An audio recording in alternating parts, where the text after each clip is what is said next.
Yari ang mga dagko nga mga balita nga natipon subong adlaw. Para sa mga headlines, trenyas wala sang may nakita nga issue sa pagtugot sa mga sibilyan nga manag-iya sang semi-automatic rifles. Sini nga tag-init, kamusta ang level sang water sources? IPPO handa kag preparado na para sa maabot nga Kwaresma.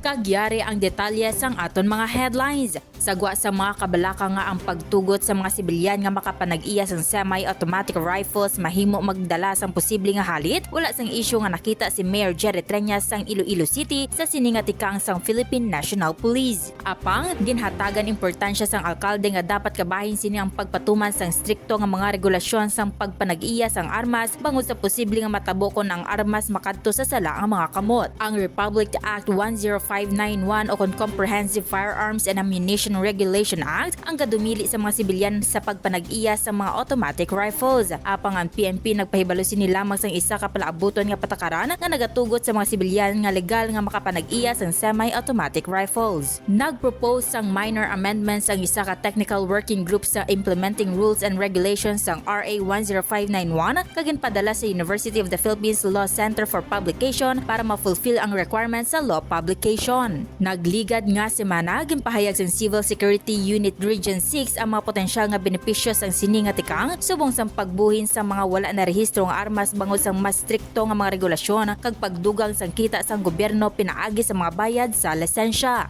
Ginpahibalo man ni Police Lieutenant Richard E. Lombrez, hepe sang Firearms and Explosives Section sang Civil Security Unit 6 sa Police Regional Office 6, ang publiko nga intact ang mga pagsulundan sa kasiguruhan para sa manag-iya sang armas, lakip ang neurological examinations kag iban pang assessments kung bala capable ang isa ka individual.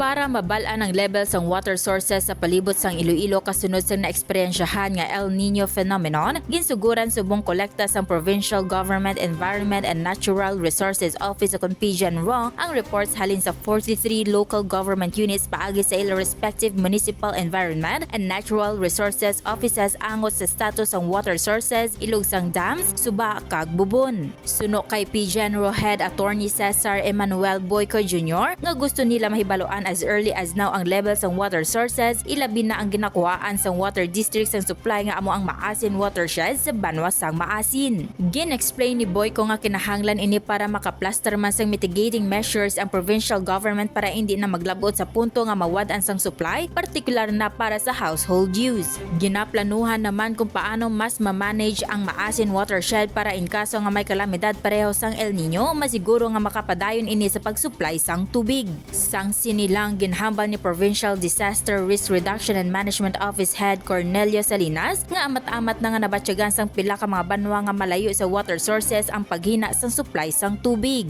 Ginapanan-awan ni Salinas nga mangin most affected sa water scarcity kag magsigisigi ang mainit nga panahon amo ang mga banwa sang 1st District, ilog sang Oton, Tigbawan, Tubungan, Igbaraz, Gimbal, Miagao kag San Joaquin.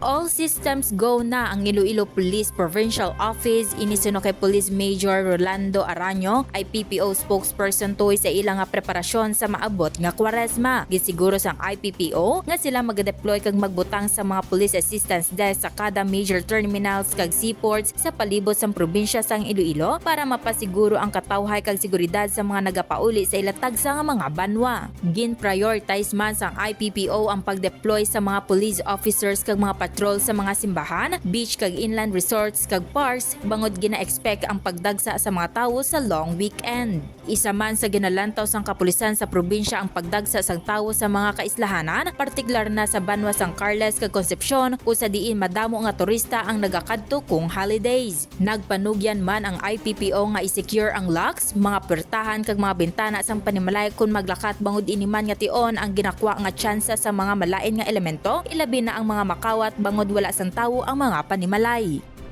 Kagamoyadto ang mga dagko nga balita nga aton natipon. Ini ang inyo ka PN May Ladyaw para sa Panay Balita. For more stories, check our website www.panaynews.net. Follow us on Facebook, Instagram, and Twitter, and subscribe to our YouTube channel.